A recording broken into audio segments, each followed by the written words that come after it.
d'être ici pour cette nouvelle rencontre, cette nouvelle balade européenne que nous organisons maintenant depuis un certain nombre d'années, n'est-ce pas? Ça doit faire la troisième ou quatrième année. Quatrième année. Et ça nous permet de visiter l'Europe, l'Europe d'aujourd'hui, celle où nous nous sentons tous un peu européens. Et l'idée de ces rencontres, c'est bien de mieux nous connaître pour mieux ressentir cette sensation que d'être européen véritablement dans nos pays différents. Alors nous n'avons pas la même langue, mais nous avons des cultures communes quelquefois qu'on découvre, et puis d'autres que nous sommes ravis de découvrir et que nous aimerions bien faire nôtres. Alors ça a été le cas d'ailleurs très particulièrement avec le Danemark, qui était, voilà, c'était un très bon moment. Je suis sûre qu'aussi, ça va être le cas aujourd'hui, j'accueille monsieur, alors je vais le dire bien, Petinos, monsieur Petinos, Cara Lambos Petinos, exactement. Merci d'être ici. Et puis, donc, notre ami Henri Aubert, pardon. Donc, suivra cette rencontre débat, cette causerie, disons, un concert avec une musique typique chypriote grecque, qui est le rebetiko, et nous avons donc des musiciens qui sont venus spécialement pour interpréter cette musique. J'espère que vous serez là pour ce concert, à 19h, donc, et également suivi d'un dîner au 5, aux couleurs chypriotes, avec un repas spécialement composé pour vous, pour ceux qui viendront pour ce dîner. Voilà.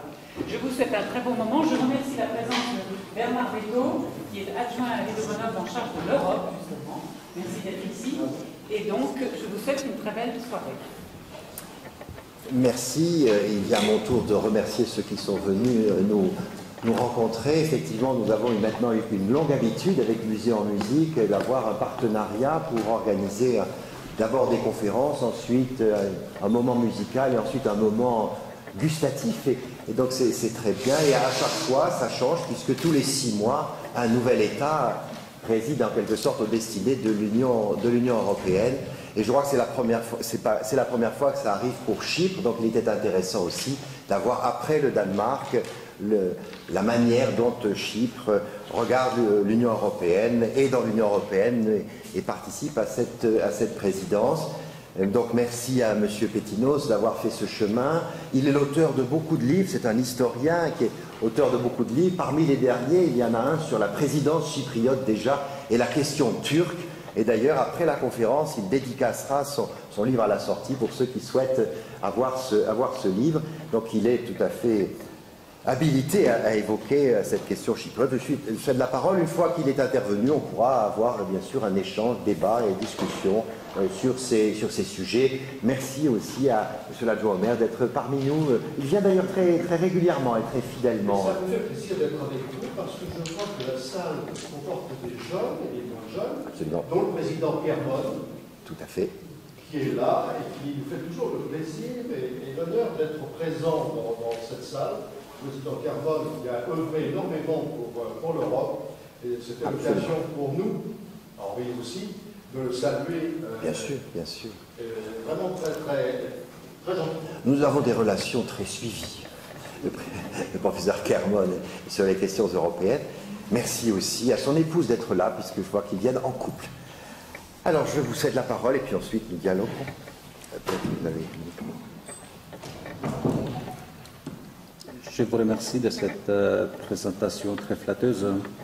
J'aimerais d'abord remercier Monsieur l'adjoint au maire d'être présent ici parmi nous ce soir, ce qui démontre, s'il en était besoin, l'attachement de cette ville à l'Europe. Et comme tout le monde le sait, l'Europe se fera, mais se fera avec les régions et les gens qui habitent dans les régions et pas seulement de la capitale.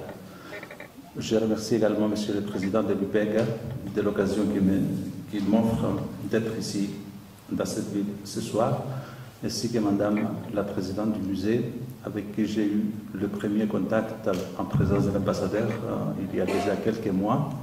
C'était son initiative et comme nous souhaitons avoir un contact avec tout le monde, avec toutes les provinces, toutes les villes françaises, nous avons répondu oui, avec plaisir.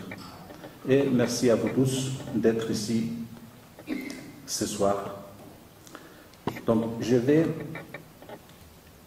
aborder la question de la présidence chypriote sur quatre axes principaux. Tout d'abord, je vais parler un petit peu de Chypre pour que vous sachiez où ça se situe, ce que ça représente, la vie chypriote, l'histoire de Chypre, la situation actuelle avec des développements assez importants au niveau des ressources énergétiques dans la région entre Israël, l'Égypte, Chypre et la Turquie en fond d'écran, disons. Et ensuite, je vais évoquer la présidence tournante chypriote donc, du Conseil de l'Union européenne pour les 6 mois, une présidence qui est déjà bien entamée. Nous sommes bien dans le 4e mois de cette présidence. L'île de Chypre est située à l'extrême partie orientale de la Méditerranée. Elle est la porte de la Méditerranée de l'Europe vers l'Orient. C'est une île qui fait partie des îles stratégiques importantes, des territoires stratégiques importants de l'Europe.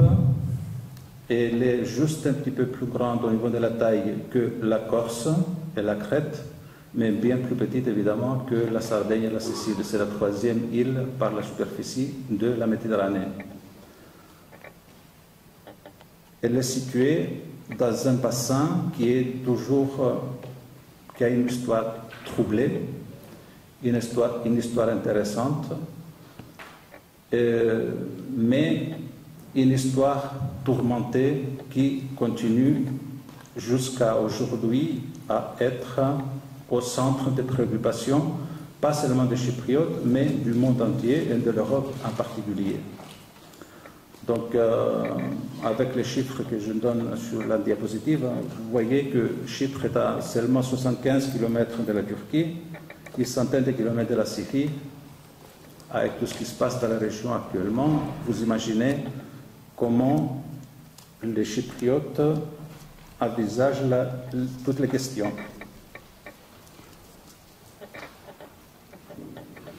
Vous connaissez probablement tous la situation politique qui existe sur l'île actuellement. La partie nord de l'île, mais je reviendrai un peu plus tard avec des détails sur cette question-là, est occupée actuellement par la Turquie. Cette partie-là, elle est occupée depuis 1974. La partie sud de l'île constitue la région libre du pays, contrôlée par le gouvernement légitime du pays. Cette partie-là, donc du sud, a une population de 840 000 habitants à peu près. Parmi ceux-là, 650 000 sont des Chypriotes grecs et il y a tout le reste, un habitant sur 5 de l'île est étranger, dont 62% des Européens, des ressortissants de l'Union européenne. Chypre n'a pas mis de barrières au niveau de l'installation et du travail à quelques citoyens européens que ce soit. Je pense en particulier à ce qui se passe en France et en Allemagne, par exemple, avec les citoyens roumains et bulgares. Nous, on n'a pas mis de barrières, comme on n'a pas eu de barrières de quelques pays de l'Union que ce soit, parce que la population chypriote ne va pas évidemment déferler en Europe, dans le reste des États membres de l'Union européenne, je veux dire. Donc, parmi les étrangers, je vais donner juste quelques indications pour que vous ayez une image globale de la population chypriote. Parmi les étrangers, donc, il y a la majorité, celle des citoyens grecs. Ils sont environ 32 000 actuellement. Ensuite viennent les Britanniques. Nous étions une colonie britannique jusqu'à 1960. Donc les Britanniques qui sont environ 28 000 et ensuite nous arrivons à 24 000 Roumains, c'est des chiffres arrondis, 18 000 Bulgares, mais également à 10 000 Sri Lankais, 10 000 Russes, 8 000 Vietnamiens.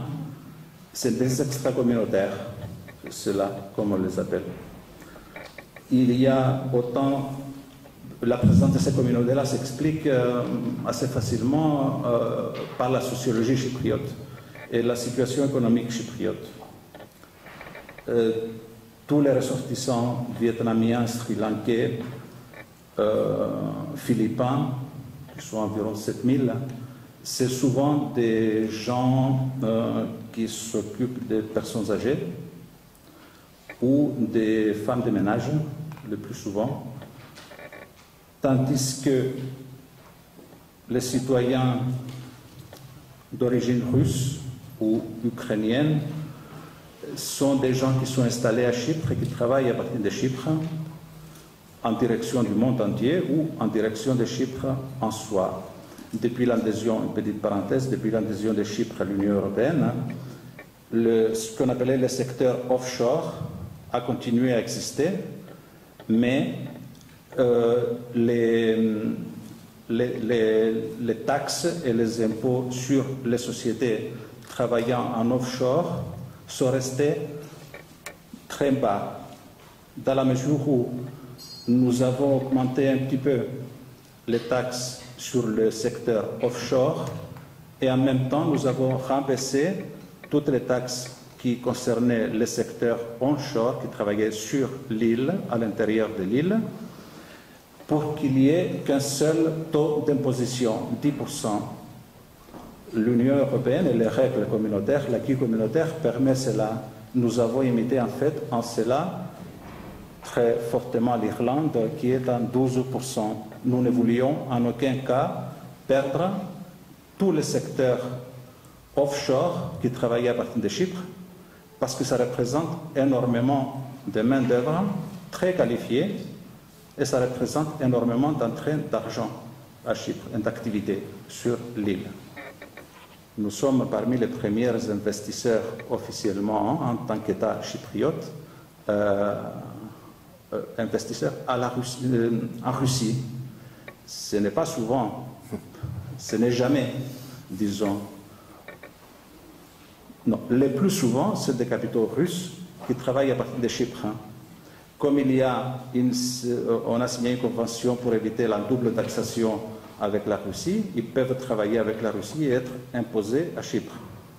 Ce qui fait qu'il y a beaucoup d'activités en direction de la Russie. C'est des activités tout à fait légales, sans aucun problème à ce niveau-là. Donc, ensuite, dans la partie nord de Chypre,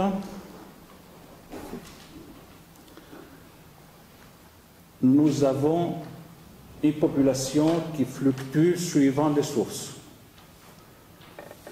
Les derniers recensements que les autorités illégales, entre guillemets autorités, ont effectué dans l'île, ça remonte en décembre dernier. Ils ont donné le nombre de 295 000 habitants.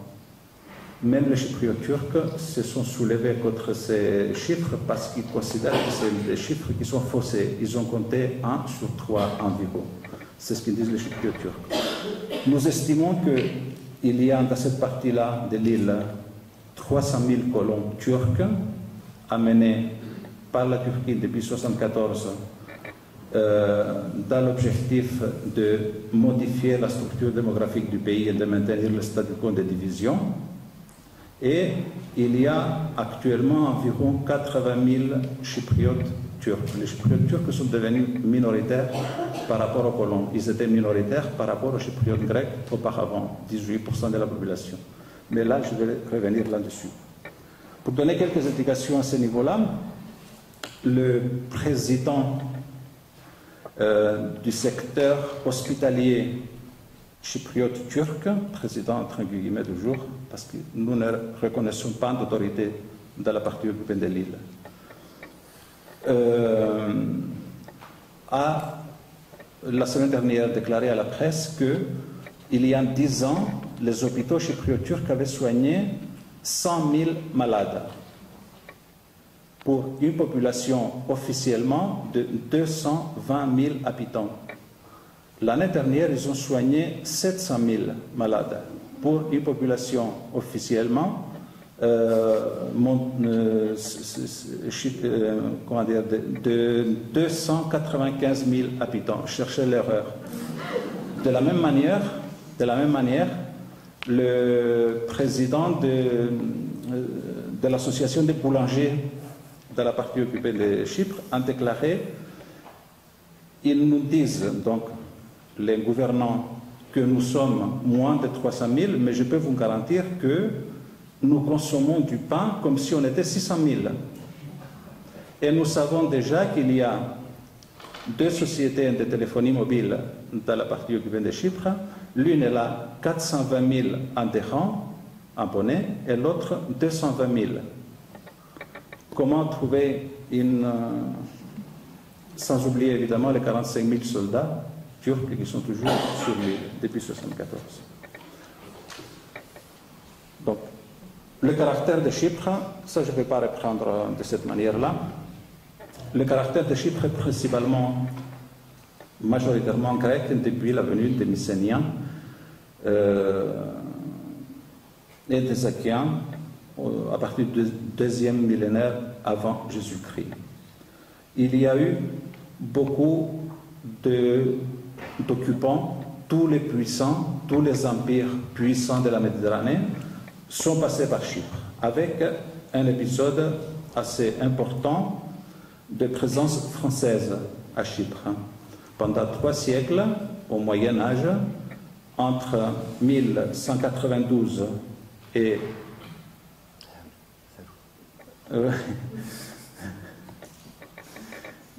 1564, si je ne me trompe. Pendant 3 siècles, donc, les Francs, une famille du Poitou, les Lusignans, ont occupé Chypre. Il faut dire qu'ils considéraient Chypre comme une place d'armes, tout simplement. C'était eux les maîtres de Jérusalem bien auparavant. Ils l'ont perdu au profit des Arabes. Donc, ils voulaient une place pour reconquérir leur royaume de Jérusalem. Chypre n'était pas leur pays ni leur royaume. Toutefois, la vie aidant, ils ont fondé une dynastie chypriote et ils ont créé les conditions prévalant dans l'Europe occidentale au niveau de l'organisation sociale et au niveau de la vie.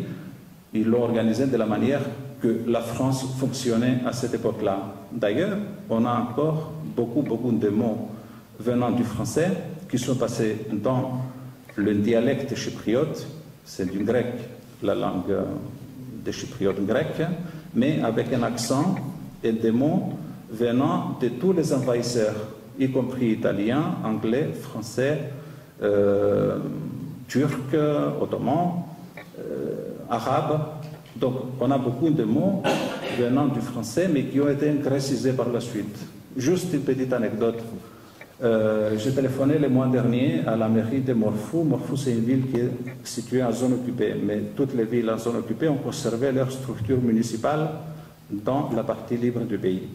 J'ai cherché la dame qui s'occupe de la culture.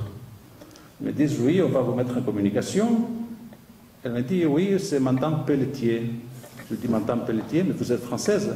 Elle dit, non. Vous parlez français? Non. Mais vous avez un nom français? Ah bon? C'était la réponse. Je lui ai expliqué, il dit, bon, peut-être que ça vient de cette époque-là.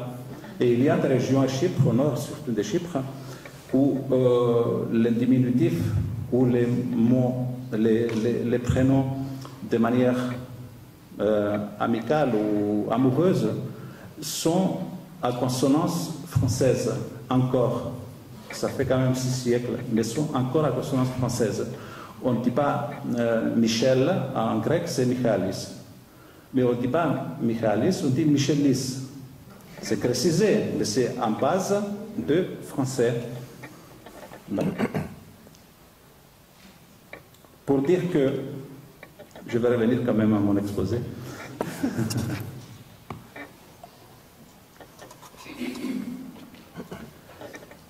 Donc, à la suite de Lusignan, il y a eu pendant un siècle les Vénitiens et ensuite, à l'apogée de l'Empire ottoman, l'Empire ottoman a occupé Chypre et cela pendant 3 siècles. Chypre est passé ensuite aux Britanniques durant la deuxième moitié du XIXe siècle parce que les Britanniques voulaient contrôler les routes de la Méditerranée, les routes qui venaient du canal de Suez, qui venaient d'être creusées. Et donc les Britanniques ont occupé l'île en 1878, quelques 4 années après le canal de Suez. C'était l'objectif. D'autre part, les Britanniques contrôlaient déjà Malte, il y avait Chypre, il y avait la Palestine, et ça allait jusqu'à l'Inde. Donc c'est tout, au niveau géopolitique, c'est ça que ça représente en fait.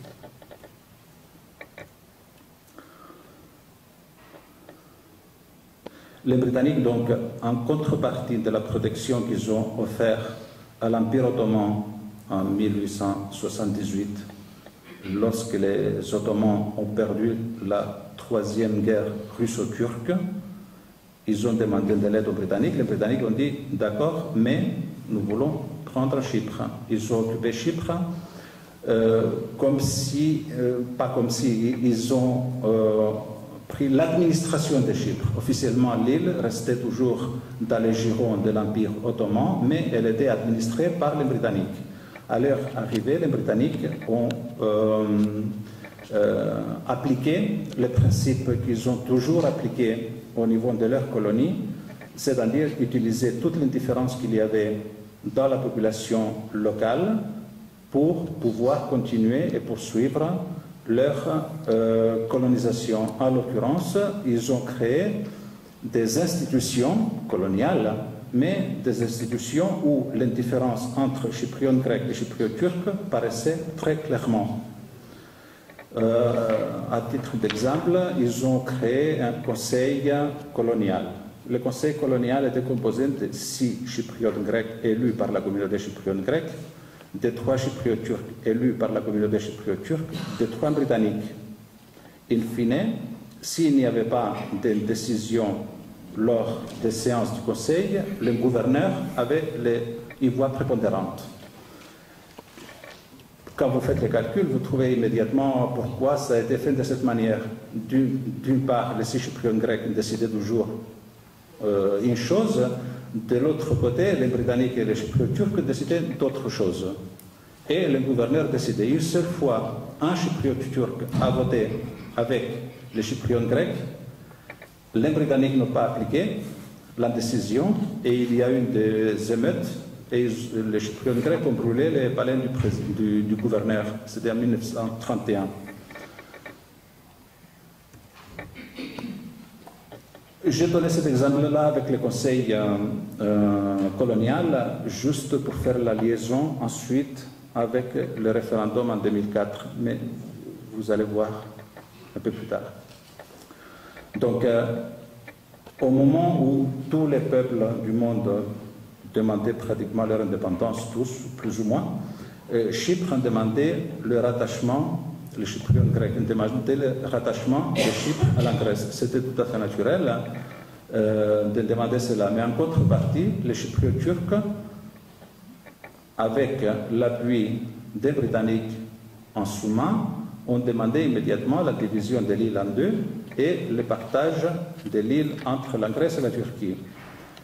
Même les amis des Britanniques ou les amis des Turcs au niveau international ne pouvaient pas soutenir cette position-là parce que les Chypriotes grecs et les Chypriotes turcs vivaient mélangés dans toutes les villes, dans beaucoup de villages. Après, on va voir une carte de Chypre. Il n'y avait pas d'impasse territoriale pour créer une division entre les deux communautés.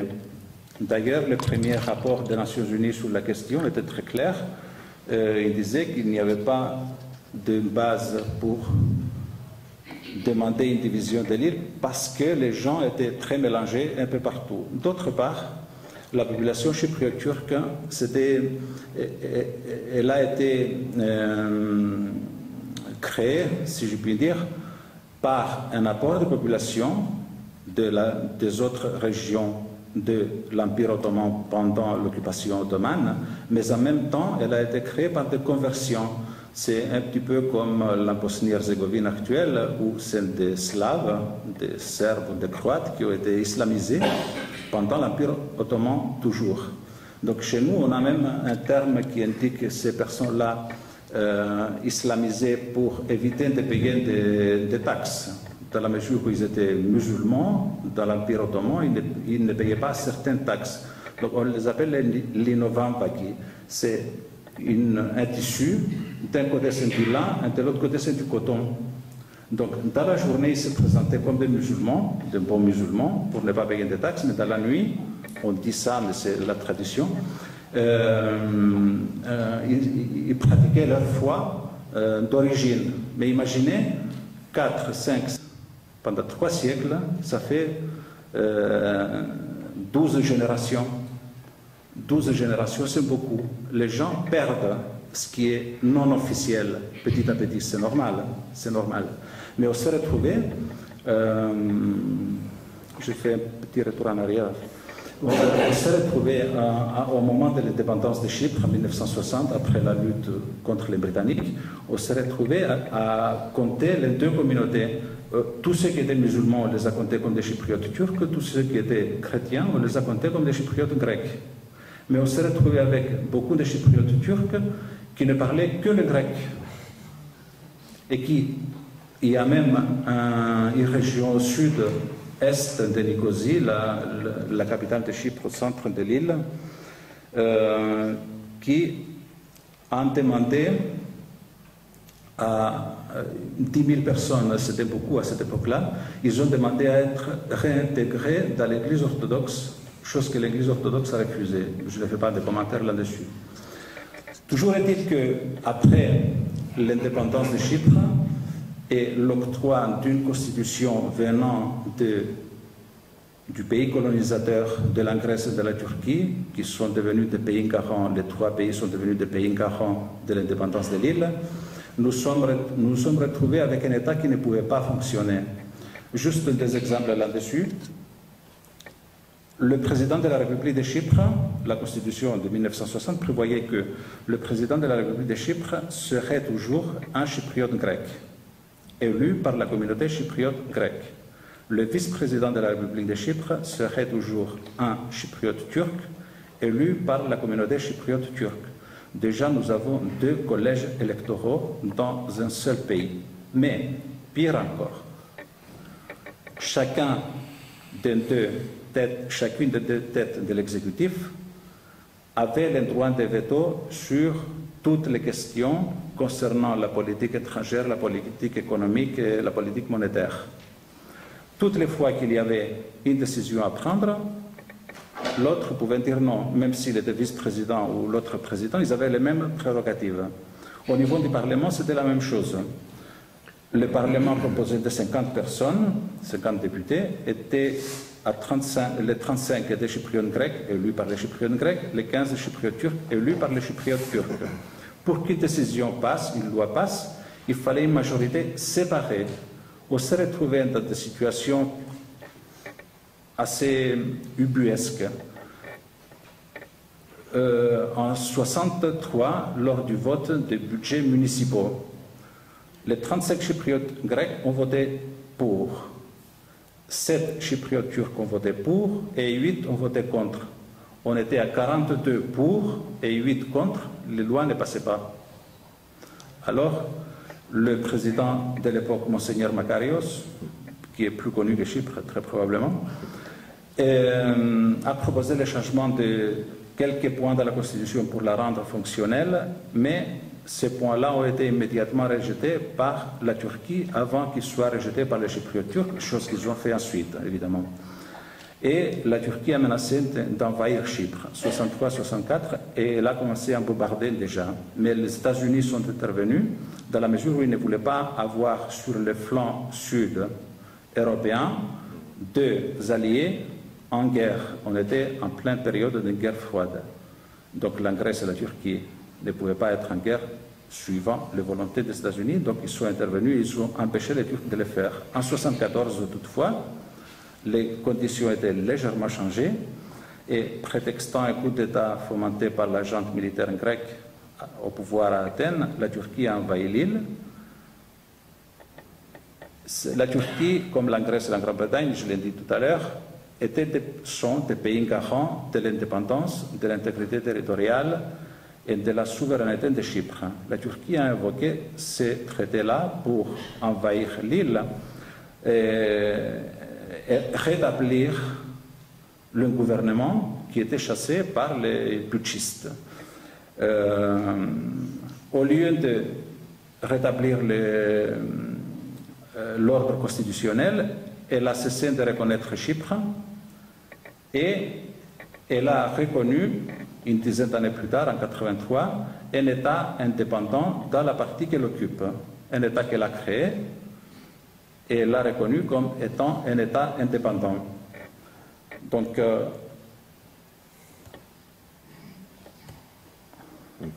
voilà, la première carte, juste un petit commentaire, la ligne en pointillé en bleu est la ligne proposée par la partie turque bien avant les événements de 1974 de partage de l'île. La ligne en rouge, c'est la ligne où ils sont arrivés après l'invasion de 1974. Je ne sais pas si... non.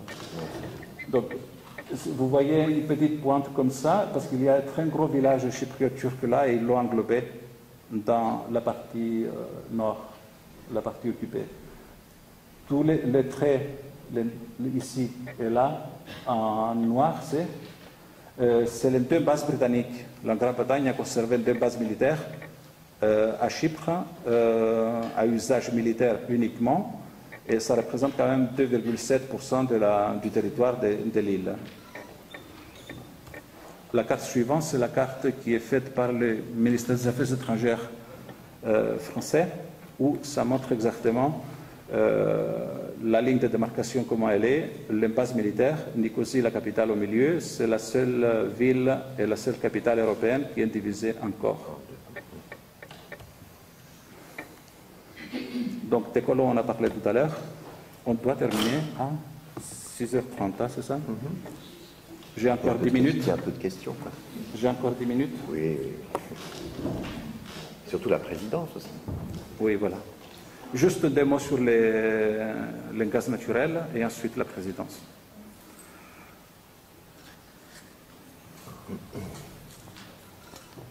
Chypre a signé et ratifié la délimitation de la zone économique exclusive, de sa zone économique exclusive avec l'Égypte et Israël.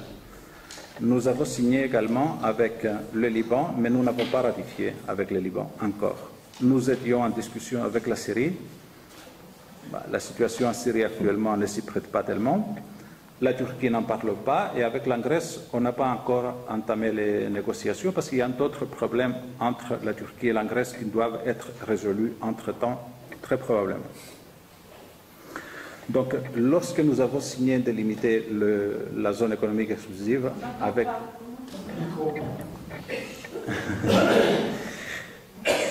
Je vais commencer autrement. On s'est basé pour signer et ratifier la convention interétatique avec les États que je viens de citer pour délimiter la zone économique exclusive sur la convention des Nations Unies sur les droits de la mer qui a été signée et ratifiée en 1982. Quelques 160, plus de 160 pays l'ont signé et ratifié jusqu'à maintenant, pas la Turquie. Donc, on a signé et ratifié avec l'Égypte et Israël et on a pu délimiter de cette manière-là notre zone économique exclusive au sud de l'île, au nord c'est la Turquie. Donc, on a délimité 13 parcelles. La parcelle numéro 12, elle est indiquée parce que nous avons déjà signé avec une société américaine, Noble Energy, et ils ont procédé à des forages exploratoires. Et dans cette parcelle-là, ils ont trouvé des énormes poches de gaz naturel de l'ordre de 8 trillions de pieds cubes. Les anglo-saxons, ils mesurent toujours un pied cube. Il faut diviser par 3 en gros. Cela représente tout de même quelques 100 milliards de dollars ou 210 années de consommation chypriote de gaz. Et il y a encore 12 autres parcelles. Pour ces 12 autres parcelles, le gouvernement chypriote a fait un appel d'offres. Il y a eu, c'était jusqu'à un été, l'été dernier, les dates limites de dépôt de candidature. Il y a eu en tout 25 sociétés ou consortiums qui se sont portés acquéreurs de ces parcelles-là, pas toutes les parcelles, mais la grande majorité, dont Total. En même temps, la Turquie menace non seulement Chypre, mais toutes les sociétés étrangères qui travaillent avec Chypre. Et souvent, elles sortent dans les eaux internationales, ces navires de guerre pour faire peur aux différentes compagnies. Toutefois, ça continue à fonctionner parce que c'est le droit. La Turquie, comme elle n'a pas signé ni ratifié a fortiori la Convention des Nations Unies sur les droits de la mer, elle a sa propre théorie là-dessus qu'elle applique. D'où ce problème avec la Grèce d'une part et avec Chypre d'autre part. La Turquie considère que les îles n'ont pas de zone économique exclusive. Elle déclare qu'elle souhaite délimiter sa zone économique exclusive avec l'Égypte directement et avec Israël directement. Donc Chypre, même physiquement, pour ce volet-là des relations internationales, n'existe pas. À ce compte-là, je me demande si la Grande-Bretagne et l'Australie ont des zones économiques exclusives. Je ne sais pas, c'est une question que l'on pose. Ça, on peut revenir là-dessus sur les questions bien plus pratiques et pointues si vous les souhaitez, mais je vais dire quelques mots quand même sur la présidence, dans la mesure où l'association qui m'a fait l'honneur de m'inviter travaille sur ce domaine-là. Chypre est un petit pays. C'est la première fois que nous exerçons la présidence de l'Union européenne. Nous sommes membres depuis 2004, 1er mai 2004. Nous avons adopté l'euro le 1er janvier 2008. C'était bien avant la crise. Et nous avons mis un point d'honneur à réussir notre présidence. Le plus souvent, si vous voyez même les noms des traités, traité de Luxembourg, traité de Lisbonne, les petits pays qui n'ont pas d'agenda propre caché peuvent contribuer de manière plus efficace à endurcir les angles, comme on dit, et à prendre des décisions qui sont toujours consensuelles au sein de l'Union européenne, ou le plus souvent consensuelles. Donc, nous souhaitons une Europe plus efficace et plus durable,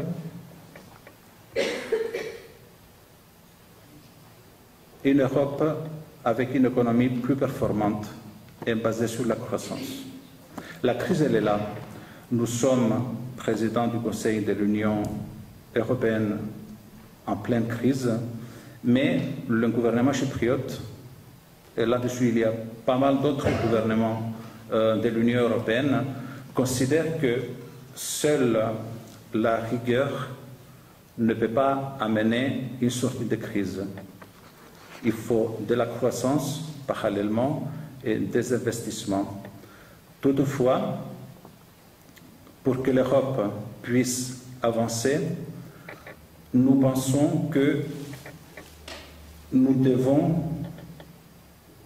tenir compte de cette crise-là, voir les sources de cette crise-là, qui sont probablement dans le non-contrôle du capital, dans le monde du non-contrôle effectif des banques, pour pouvoir avancer vers une Europe plus cohérente, qui ait toujours ses valeurs, qu'elle défende toujours, qu'elle applique toujours ses valeurs les droits de l'homme, l'état de droit, mais en même temps une Europe plus juste pour les citoyens. Notre gouvernement est un gouvernement de gauche actuellement et nous sommes dans une crise assez importante également. Nous ne savons pas encore, nous sommes en négociation avec la Troïka, le Fonds monétaire, la Commission et la Banque européenne, et des visites, des propositions mutuelles pour sortir de cette crise-là, pour voir le niveau de l'aide que Chypre aura pour pouvoir passer cette crise-là. Nos banques sont très engagées dans l'économie grecque, avec déjà l'effacement du parti de la dette grecque. Les deux banques chypriotes les plus importantes ont perdu quelques 4,5 milliards d'euros. Si on prend en considération le fait que le PIB de Chypre est juste en dessous de 18 milliards d'euros, 19 milliards 975 millions, on voit l'ampleur des dégâts. Et en même temps, il n'y a pas que ça. Au niveau des particuliers et des entreprises grecques, les deux banques chypriotes sont engagées à hauteur de 29 milliards d'euros. Donc, nous sommes à ce niveau-là actuellement. Juste un dernier point et après on discute. Chypre est très sensible à la mer. Une de nos priorités, c'était d'aboutir à une entente au niveau de la politique maritime intégrée. Ça s'est fait ce mois-ci, au début du mois. Il y a eu la déclaration de Limassol, c'est une ville côtière chypriote au sud, où les 27, en présence de Barroso et de la commissaire chargée de cette question, ont signé une convention sur la politique maritime intégrée qui fait la promotion du développement durable et de la gestion de tout ce qui concerne la mer, la pêche, la navigation, la sécurité de la navigation et tout ça. Je vous remercie, j'ai été un peu long, mais je n'ai même pas fini tout ce que je voulais dire. Donc,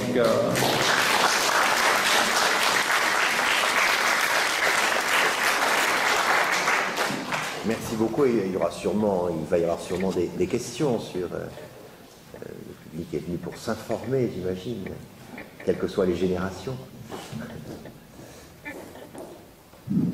Allez. La question est classique. Où en sont actuellement vos relations avec la Turquie? Est-ce qu'il y a un espoir de solution durable, à votre avis, à la question turque? Merci de poser cette question parce que je n'ai pas vraiment touché la question de l'actualité du problème chypriote. Je vais partir un petit peu de 2004 et le fameux référendum sur le plan Annan pour lequel les Chypriotes grecs ont dit non et les Chypriotes turcs ont dit oui. Ce référendum était basé sur les propositions du secrétaire général d'alors des Nations Unies, Kofi Annan, et d'où son nom. Mais ces plans-là était composé, l'objectif c'était d'arriver à intégrer l'Union européenne avec un pays réunifié, d'où le titre Plan de réunification de Chypre, Plan des Nations Unies pour la réunification de Chypre.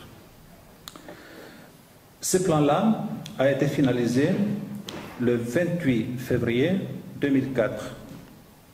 Un mois après, on devait passer à 2 référendums séparés, chypriote grec et chypriote turc, et enterrer, si possible, avec un pays réunifié au 1er mai 2004. Les Chypriotes grecs ont dit non à une grande majorité, les Chypriotes turcs ont dit oui. Le plan de réunification n'avait de réunificateur que le nom, d'où nos difficultés ensuite pour l'expliquer. Juste quelques exemples de ce plan-là et je vais revenir après au fond de la question.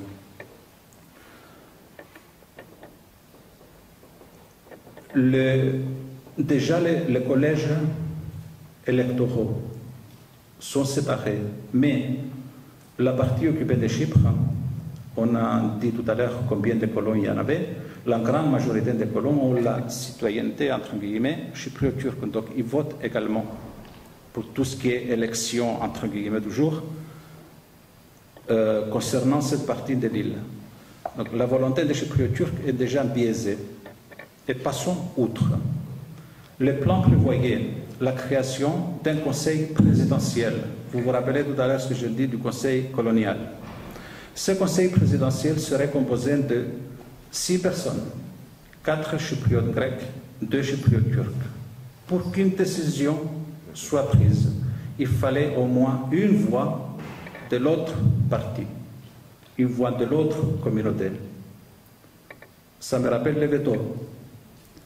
Si toutefois il y avait des blocages, était prévu un conseil constitutionnel suprême composé de 6 chypriotes grecs, 3 chypriotes turcs et 3 étrangers nommés. Nommés, ils ne disaient pas par qui, peut-être les Nations Unies, peu importe. Dans ce cas-là, c'est ce conseil-là qui déciderait de l'avenir de la décision, en fait. 6 et 6. Ça me rappelle également le conseil colonial. Et en plus, de quel droit la volonté de voix du peuple chypriote ne serait pas prise en compte? De quel droit il y aurait des gens qui seraient nommés pour nous gouverner? Nous sommes un pays membre de l'Union européenne et nous ne pourrions pas fonctionner dans l'Union européenne. Indépendamment du fait que la Turquie aurait le droit de regard sur toutes les décisions et tous les accords internationaux concernant Chypre, dans la mesure où elle conservait un droit de regard sur le Nord.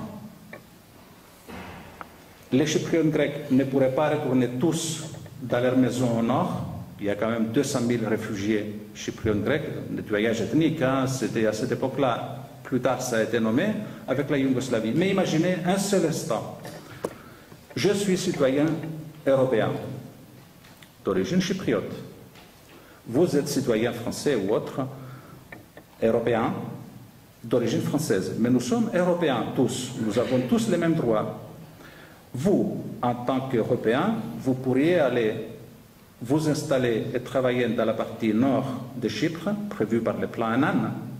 Mais moi, comme je ne rentre pas dans les quotas chypriotes turcs, chypriotes grecs, respecter les majorités, respecter les majorités des populations, je ne pourrais pas les faire. Je suis chypriote, je ne pourrais pas habiter dans mon pays.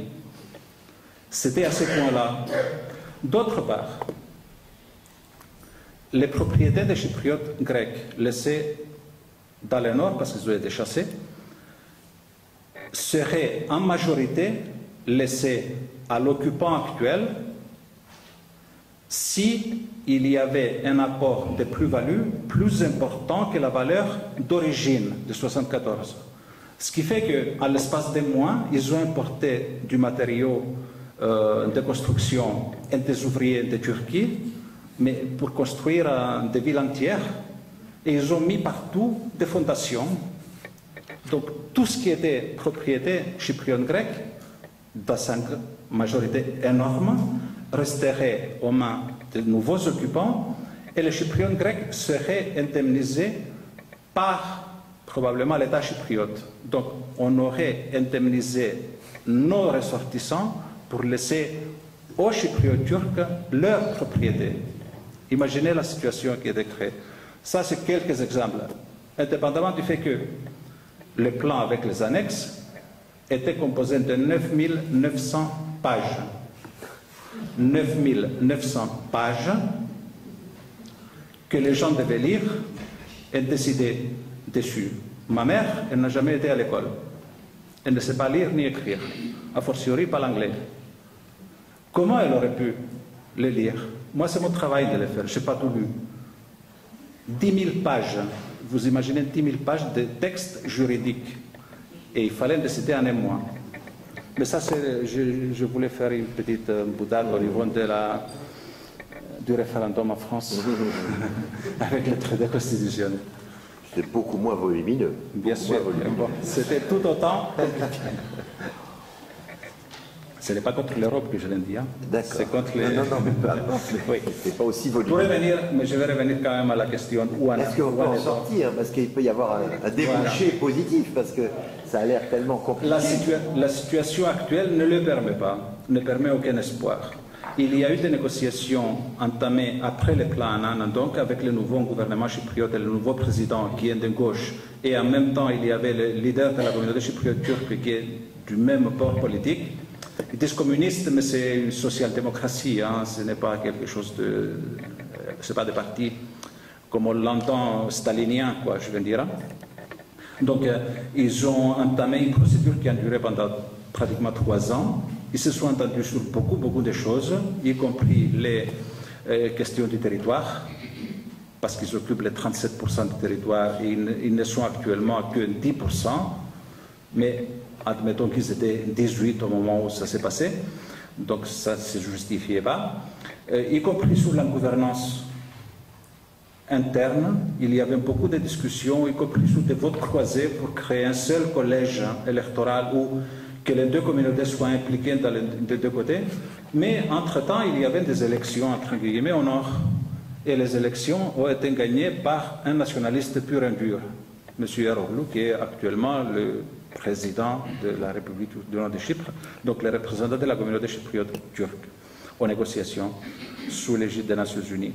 Celui-là, il est revenu sur tout ce qui avait été décidé auparavant, soutenu évidemment par le gouvernement d'Ankara, qui souhaite contrôler, comme elle contrôle de facto la partie nord de Chypre, et avoir un droit de regard sur la partie sud. C'est l'objectif d'Ankara. Donc, ils ont commencé à réclamer un changement de cadre de négociation. Jusqu'à maintenant, l'entente était que les négociations sont menées pour arriver à une solution bicommunautaire et bizonale, créer un État bicommunautaire et bizonal, mais assez fort pour qu'il n'y ait pas d'éclatement du pays, avec une seule nationalité, une seule économie, une seule politique extérieure. Là, ils sont revenus dessus et ils disent « Nous souhaitons conserver de toute manière notre indépendance, notre État indépendant, ou alors, deuxième solution possible, l'intégration à la Turquie. » Nous en sommes là. Actuellement, il n'y a pas de négociation. Ils ont trouvé le prétexte de la présidence de l'Union européenne. Comme la Turquie ne nous reconnaît pas, elle ne peut pas négocier avec nous directement. Mais, là-dessus, juste 2 mots. C'est à chaque fois 2 mots. Est-ce qu'il y a peut-être d'autres questions? Oui, non, mais là, c'est assez important quand même. Donc, la Turquie veut devenir membre de l'Union européenne. Chaque pays membre de l'Union européenne a le droit de veto pour toute adhésion ou ouverture de négociations de quelque chapitre que ce soit. Ça relève de l'intergouvernemental. Donc, à tout moment, Chypre peut dire non à tout chapitre ouvert ou, in fine, à l'adhésion. La Turquie veut devenir membre et ne reconnaît pas un des membres de l'Union européenne. C'est un peu particulier, quand même, comme situation. Nous avons dit oui au début des négociations de la Turquie en 2005, parce que nous pensions que nous sommes pour l'adhésion de la Turquie. Contrairement au gouvernement précédent français, celui-là, il n'a pas dit clairement encore ses positions, quoique M. Hollande a déclaré que pendant ce quinquennat, il n'y aurait pas d'adhésion turque. Donc, nous sommes pour l'adhésion de la Turquie à condition que la Turquie devienne un pays européen normal, respectant ses voisins, les droits de l'homme, l'état de droit, les droits des femmes, les droits des minorités, etc., etc. C'est pourquoi nous avons dit oui. Ensuite, lorsque les négociations avec la Turquie ont commencé, l'Union européenne dans son ensemble a mis quelques conditions. Première condition, la Turquie devait élargir l'union douanière qu'elle a depuis 1996 avec l'Union européenne à tous les nouveaux États membres, 10 dont Chypre plus les 2 autres. C'est tout à fait normal et obligatoire. Deuxième chose, rétablir de bonnes relations de voisinage avec tous ses voisins, dont Chypre. La Turquie n'a rien fait de tout ça. Elle a élargi son union douanière avec les 11 autres États membres, sauf Chypre, à tel point que les navires et les avions chypriotes n'ont pas le droit d'accoster pour les navires, d'atterrir ou de survoler l'espace aérien turc. À tel point que tout navire de quelque pavillon que ce soit, tout avion de quelque pavillon que ce soit, n'a pas le droit d'atterrir à Chypre ou d'accoster à Chypre et ensuite d'aller atterrir ou accoster dans un aéroport ou un port turc. Une situation s'est présentée, un avion allemand a atterri à Chypre, il devait procéder à un atterrissage forcé au-dessus de la Turquie. La Turquie ne l'a pas laissé, ils l'ont obligé à atterrir à Rhodes et ensuite en Turquie parce que ça ne provenait plus de Chypre, l'avion allemand. Les avions chypriotes qui vont en Russie ou en Ukraine, d'où une très grande majorité de nos touristes viennent, doivent faire des détours. Ils ne peuvent pas aller au-dessus de la Turquie. C'est pratique. Alors, au vu de cette situation-là, l'Union européenne dans son ensemble, le Conseil de décembre 2006, a suspendu 8 des chapitres de négociations avec la Turquie. La France a suspendu 5 autres chapitres qui prévoyaient ou qui prévoient une adhésion pleine, dans la mesure où M. Sarkozy était pour une relation privilégiée avec la Turquie et pas d'adhésion pleine.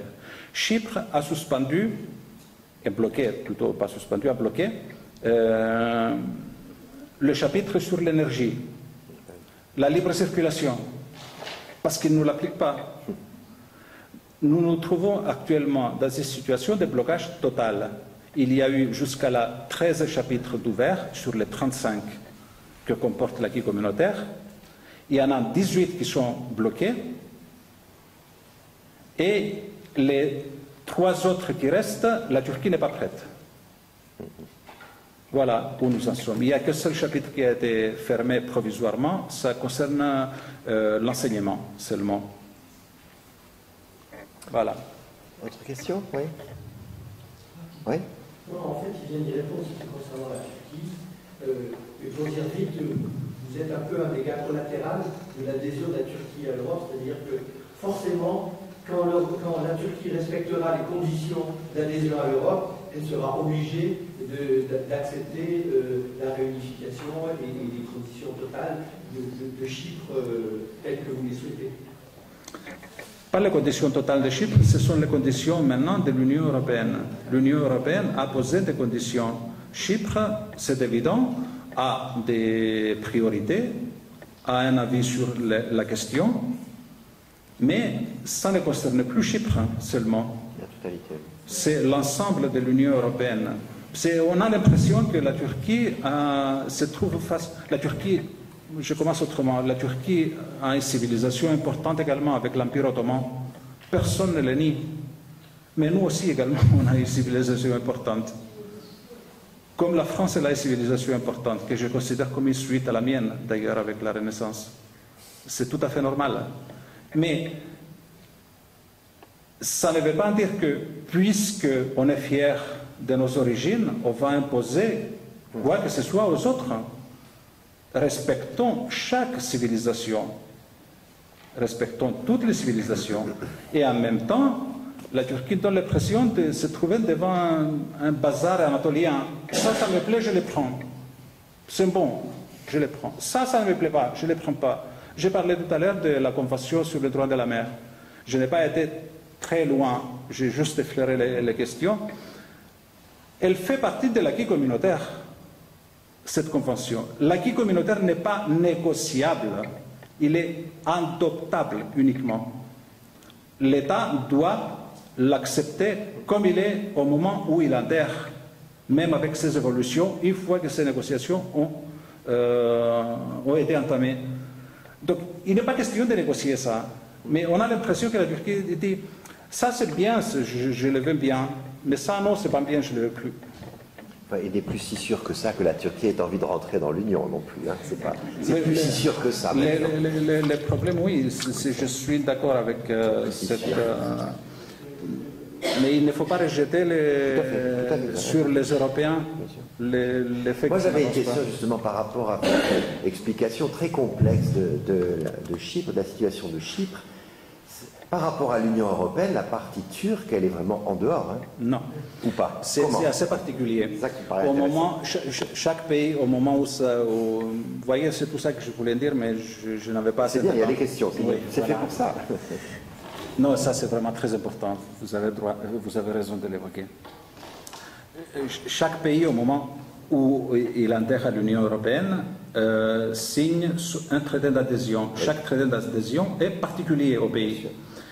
Pour Chypre, comme la situation est très particulière, il y a eu le fameux protocole numéro 10 qui dit texto, et là je cite, au vu de la situation exceptionnelle qui prévaut à Chypre,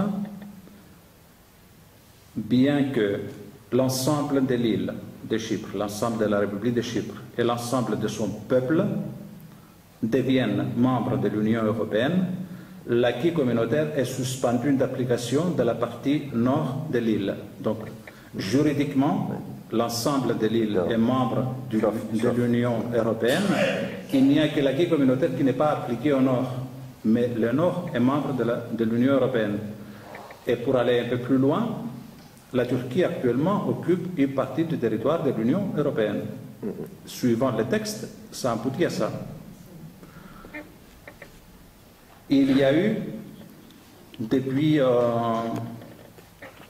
2003, l'ouverture de 6 en tout points de passage sur la ligne de démarcation. Ouais. Auparavant, c'était pratiquement hermétique. Il faut revenir. Oui, ce serait bien de la voir.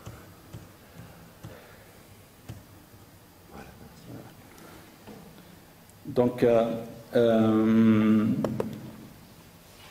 qu'est-ce que je voulais dire? Appliqué ou pas appliqué. Voilà. Il y a quelques 80 000 Chypriotes turcs qui ont demandé des passeports ou des cartes d'identité de la République de Chypre. Ils ont le droit de les avoir s'ils prouvent qu'ils sont chypriotes turcs. Pas les colons, hein. Les colons, non, ils ne sont pas chypriotes, les colons.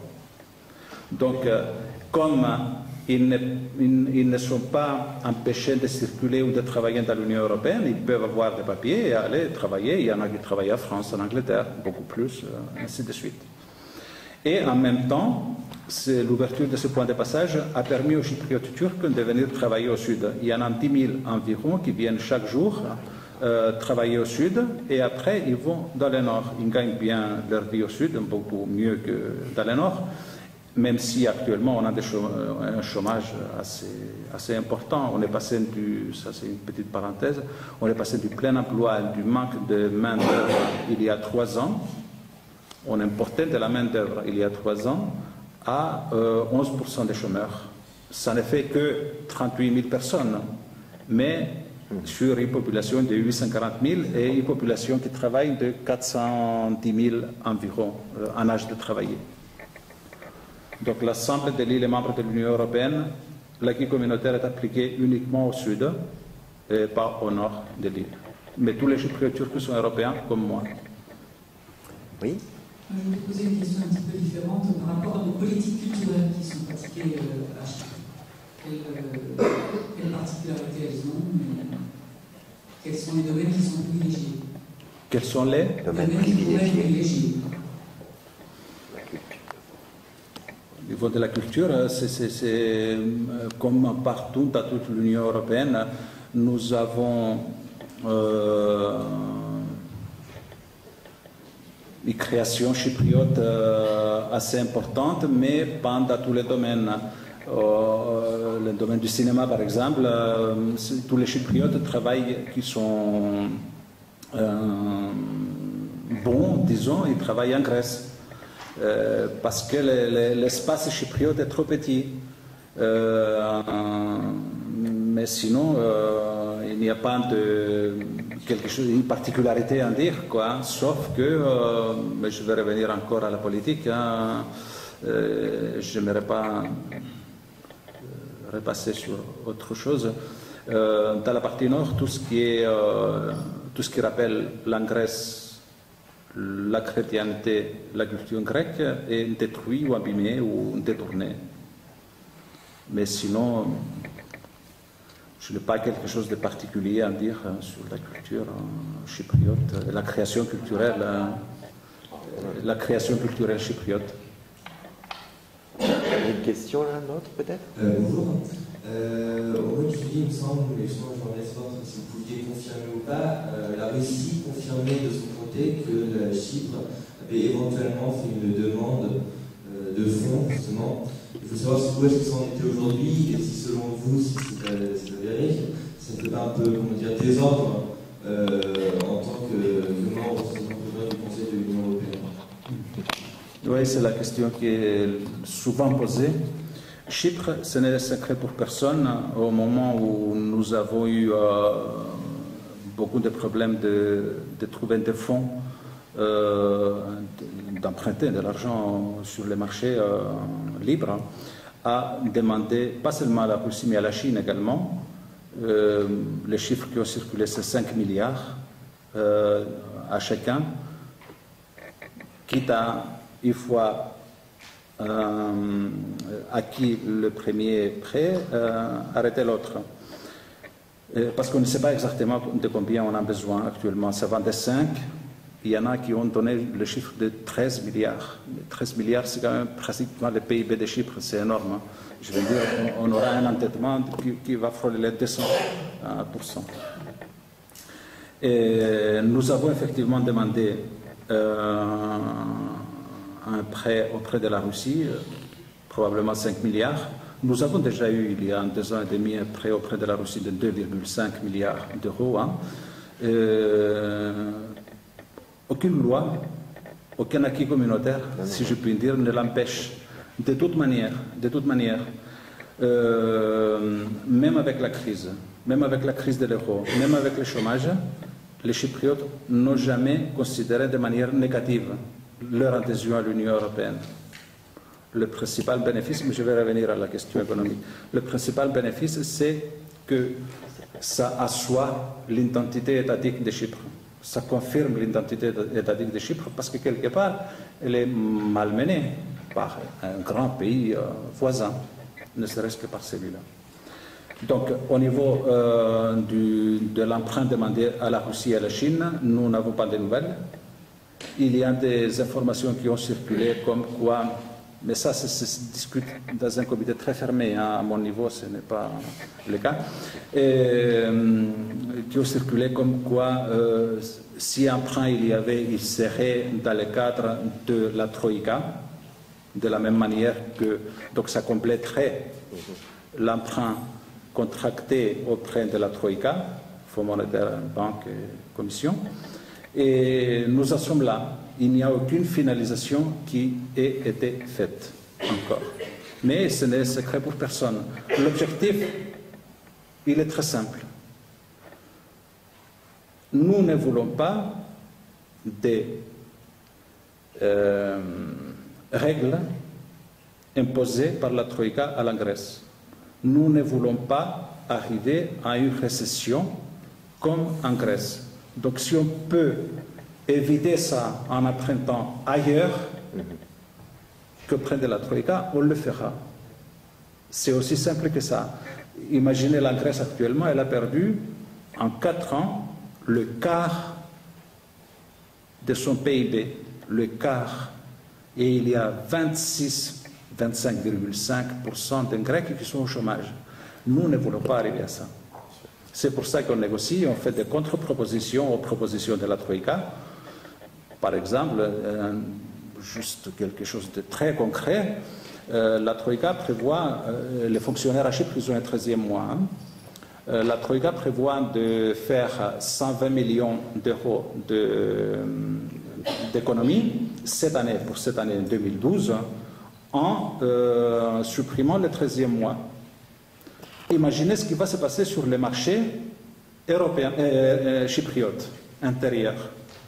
Si vous enlevez en moyenne 2000 ou 2500 euros à chaque ménage, et encore plus que ça, mais à chaque ménage chypriote, quel commerce va fonctionner et quel mouvement d'argent il y aura. Évidemment, l'économie chypriote a eu des problèmes comme, dans une moindre mesure que l'Espagne.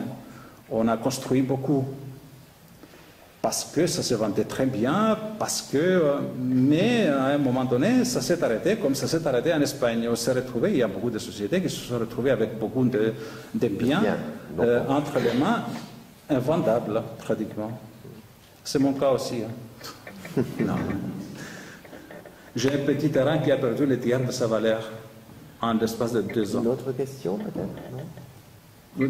Monsieur voulait continuer. Je voulais juste regarder justement par rapport à ce que vous disiez. Est-ce que les Chypriotes dans l'ensemble parfois ne se sentent pas comme victimes en fait de l'Union européenne, dans le sens où l'État système bancaire, à cause de l'effacement partiel de la dette grecque, met le pays en difficulté, et donc en plus de cela, il pourrait éventuellement subir les mesures d'austérité de la Troïka. Est-ce qu'il n'y a pas ce sentiment parfois un peu justement d'être finalement uniquement victime pour l'instant? Non, c'est ce que je disais auparavant. Hein, quand il y a un problème économique de cette nature-là, on peut évoquer ce qu'on veut, mais fondamentalement, les Chypriotes sont pro-européens. Fondamentalement, ils sont pro-européens. Ils savent qu'il y a un problème lié à l'économie grecque. C'est évident, ils le savent. Mais qui blâmer? Il faut blâmer les banques. Et qui blâmer au-delà des banques? Il n'y avait pas d'autorité pour contrôler ça. Les banques sont devenues un petit peu incontrôlables. Au niveau de la mondialisation, elles sont devenues elles sont rentrées à plein dans l'économie mondiale et le contrôle est resté strictement national. Mais ça a échappé à l'État à un moment donné. Donc c'est à ce niveau-là qu'il faut réfléchir. C'est toute la troisième partie de mon exposé de là-dessus, mais on ne peut pas discuter jusqu'à 9h. Et puis si j'ai bien compris, là, j'avais regardé dans Le Monde, j'avais vu qu'effectivement Chypre a la plus grande concentration de banques aussi. De banques commerciales au monde. Tout à fait, tout à fait. Nous sommes un pays. Plus de banques que le Luxembourg. Hein. Nous ne l'avons jamais caché. Nous avons une marine marchande très développée, très importante, et nous avons un secteur bancaire, un secteur de services qui est très très développé, qui travaille vers l'étranger. Chypre constitue un point d'ancrage, mais nous sommes à 120 km d'Israël, nous sommes à 100 km de la Syrie, nous sommes à 400 km de l'Égypte. Chypre, c'est l'Europe au Moyen-Orient. Donc, toutes les sociétés qui veulent travailler dans ce domaine-là, ils sont à Chypre et ils travaillent en direction de tous ces pays-là. Et en plus, on a de bonnes relations avec tous nos voisins, sauf la Turquie, évidemment, mais aussi bien avec Israël que les pays arabes avoisinants.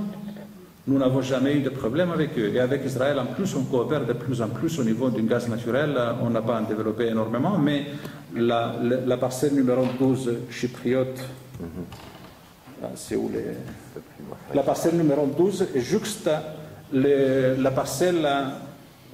Bon, la parcelle numéro 12 s'appelle Aphrodite. Hein? Yeah. On l'a baptisée Aphrodite par hasard. C'est la foreuse, on l'a baptisée Homère. Homère. Et juste la parcelle Léviathan, la parcelle israélienne, où il y a déjà une exploitation en cours du gaz naturel. Et le Léviathan, il a 3 fois plus de gaz naturel que la parcelle chypriote.